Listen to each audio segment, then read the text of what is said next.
All right, Project Genotype fans. Yesterday, we learned about this word called gametes. Gametes. Those are the reproductive cells, sometimes called sex cells, and they come in two varieties. Not always, but they come in two main varieties that we're going to focus on. You've got the small ones and the big ones.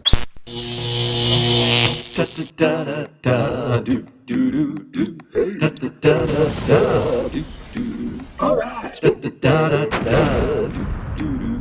Hey now. Mr. Kovacs class. It's Mr. Kovacs class. You might learn a ton. It's Mr. Kovacs class. It's interesting too. It's Mr. Kovacs class. And he's super cool. It's Mr. Kovacs class. Small ones we call sperm, big ones we call egg. Small, large. And if the nucleus of these cells is about the same, but what makes this one small is this one has almost no cytoplasm. This one has a ton of cytoplasm. And that's the only difference between the two different types of gametes. Right? We've got the sperm-making ones, or the sperm and the egg. Okay? Each of those types of reproductive cells have half of the genes in them. And so the idea is that if you put the two together, you get a cell with a full set of genes. We call that a zygote. Zygote.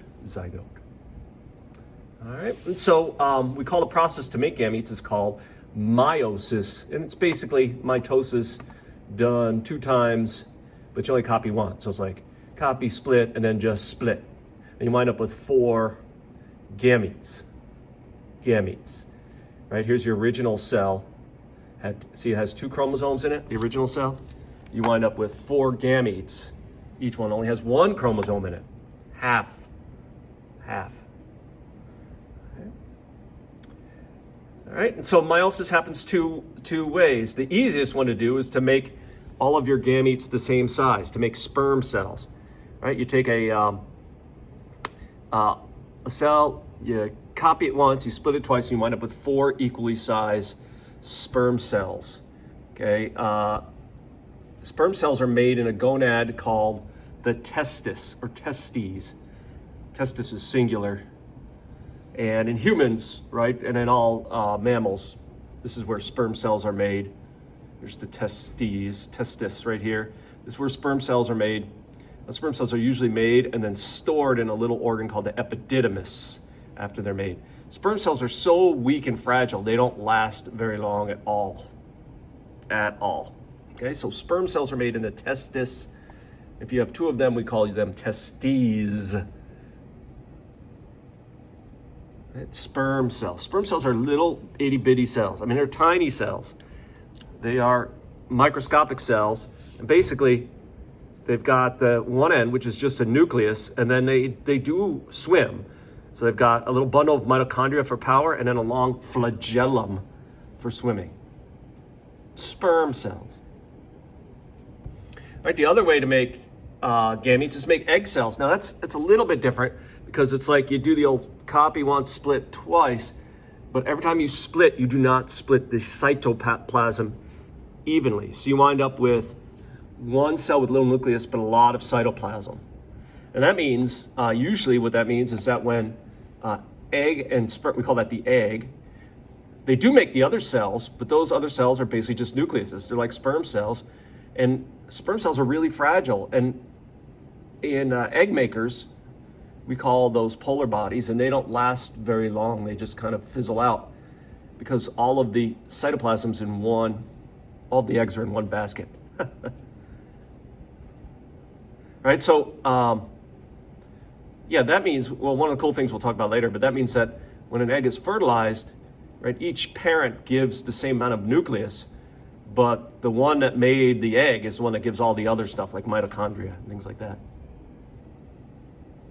Right. Now, in our kind of thing, and in most mammals, egg cells are made in a gonad called the ovary. Made in the ovary.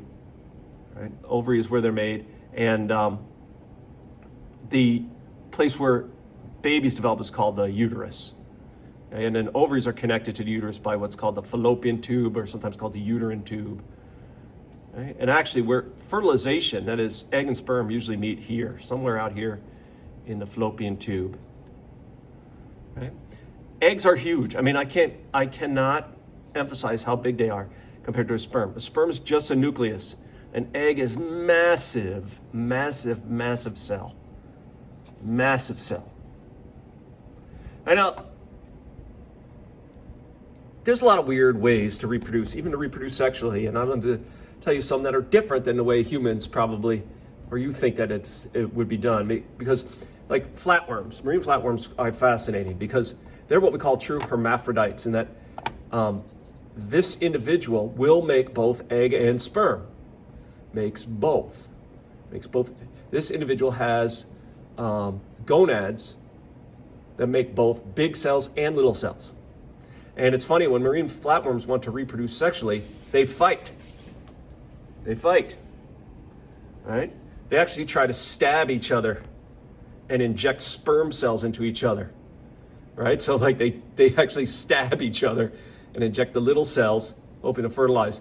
Sometimes, I guess if you win, it means you got your sperm cells into the other one's body, the other flatworm's body, and then they have to carry the babies. It is expensive. I mean, it is, to carry and deliver offspring takes way more energy than not to. Okay?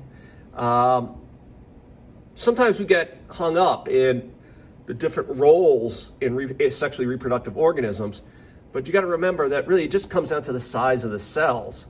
Okay, so like these are bullhead wrasse. They're like tropical fish, right? The boys and the girls swim around totally naked. But you know what? You cannot tell. There's nothing that differentiates any of the fish on the outside. The only thing different is that some of them make the big cell. We would typically call them female, and some of them make the small cell. But, you know, fish are funny because what happens if you're making a big cell, you make eggs, you're like, I'm going to reproduce. You don't actually go looking for another fish. You go looking for a nice spot in the sand, and you drop your eggs in the sand, and then you swim away. And then if you're swimming around and you're making the little cells and you see a pile of eggs, well, then you're like, oh, I could reproduce. And you release your sperm right into the water above the eggs so they can fall down, and then you swim away. And then the babies grow up, they don't even know. Like, it's weird because like mother and father would never even necessarily have ever come into contact with each other and known who they are. All right, but this is even cooler. In this species of fish, if you had just laid a bunch of eggs, and then you see another pile of eggs, in this species of fish, you can change. You can stop making the big cell and start making the itty bitty cells. So you could technically change from being what we call egg-making female to a sperm-making male. You can go back and forth. Right? These organisms are transsexual, and that's perfectly normal. Seahorse, I think, are probably the coolest because there are male seahorses that make the small cell, and then there are female seahorses that and just like those other fish, they're fish. They swim around totally naked, and you can't tell the difference, right? Even by looking at them. There's one time to reproduce.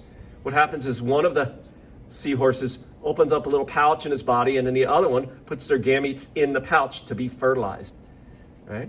In fact, the one that makes the little cells opens up his pouch, and the one that makes the big cells takes those big cells and puts them in the pouch, and the eggs develop into little baby fish, and then so technically this guy is now pregnant, and then yes, I guess what I'm getting to is technically dad is the one that carries and delivers babies in seahorses. Right? Why is he dad? Because he made the little cells. No other reason. It's not because he's got a mustache or whatever, you know what I mean, or played with G.I. Joes as a kid. That stuff doesn't matter when it comes to reproduction. It's just what size cells do you make? Okay, now we know, like in humans, women make the big cell, right? We call them reproductively female. Women, they make the big cell. That's made in a ovary, and that's released. And if they get pregnant, that baby grows in a uterus. And in our species, the egg maker is the one who's burdened with carrying. So you're like, In seahorses, the sperm maker carries and delivers the baby and has to expend more energy. In our species, the egg maker has that job. Anyway, we'll talk way more about human reproduction because I know that's all what you want to know about as we continue through Project Genotype. Enjoy.